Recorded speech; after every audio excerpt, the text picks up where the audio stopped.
What's up, everyone? The lovely country of Belgium is known for some of its proudest export products like chocolate, beer, and waffles. However, one is often overlooked: Larian Studios.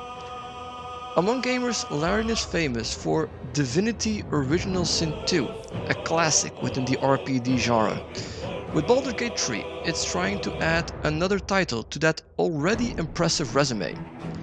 Baldur's Gate 3 is, of course, the sequel to Baldur's Gate 1 and 2, dating back all the way to 1998 and 2000.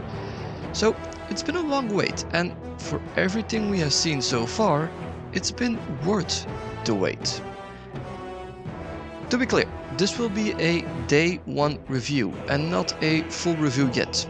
Although technically it will be a day 2 review, considering the better part of day 1 was spent downloading the game.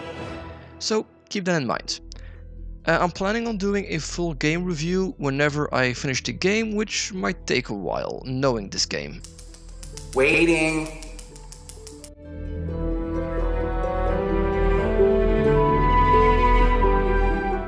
After finally downloading the game, it's time to actually play the game, which of course starts with creating your character. If you know me, you know that I take my time with this. More than any other game, it's important to put your time in creating your character in Baldur's Gate 3. Not only because of the race and class you want to play, but also because it creates the background and identity of the character, which will in turn affect the game when it comes to abilities, proficiencies, and dialogue options.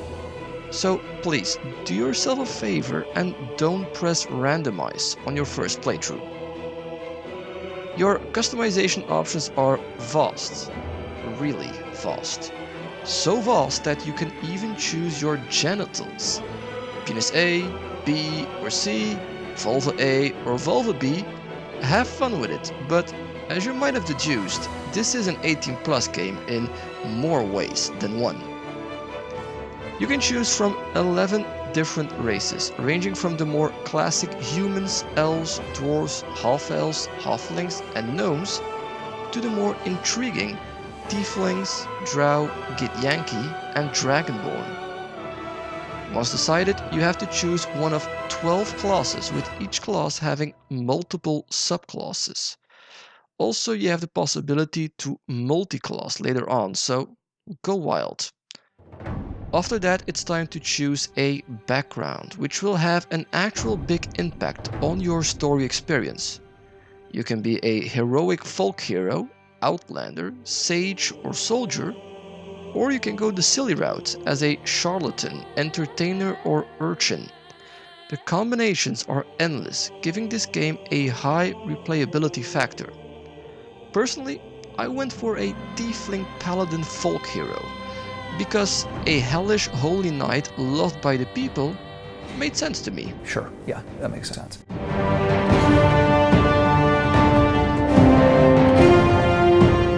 After spending literal hours in the character creation, it's time for some action. I would advise doing some research about the combat in this game if you haven't played a Larian game before. I did, and even then it felt somewhat overwhelming at times. The game throws a lot at you pretty fast, so take your time with it. Baldur's Gate 3 is a marathon and not a sprint.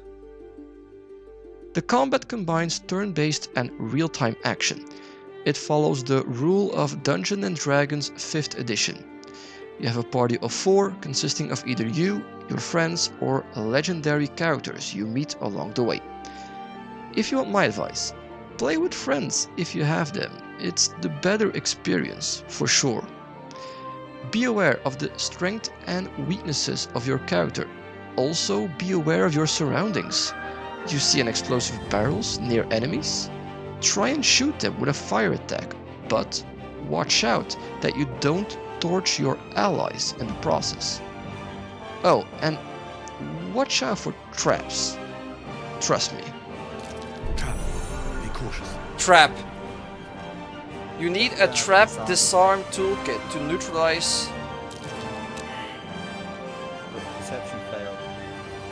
Should There's we... traps here. There's traps here. Should we go back or...?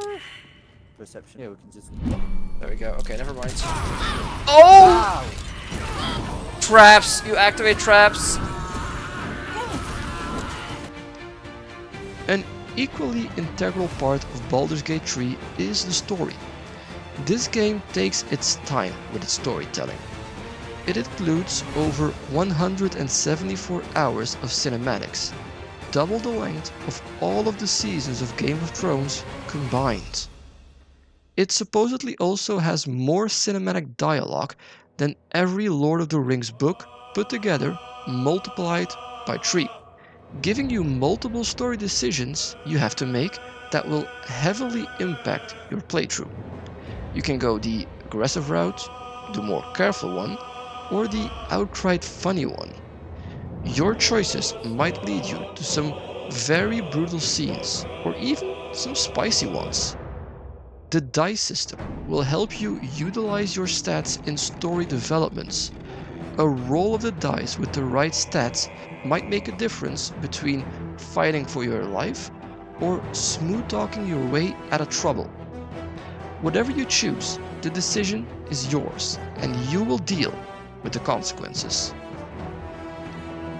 Larian Studios might not be the biggest game studio in comparison to your classic AAA studios, but it gives you 100% value for your money. At 60 euros or dollars, it's even 10 below the standard price for games these days. No battle pass, no in-game cash shop, just a solid game that oozes with love and respect for games. Let me know what you think and how you have experienced Baldur's Gate 3 so far. And I'll see you when I finish this game for the full review. Until then.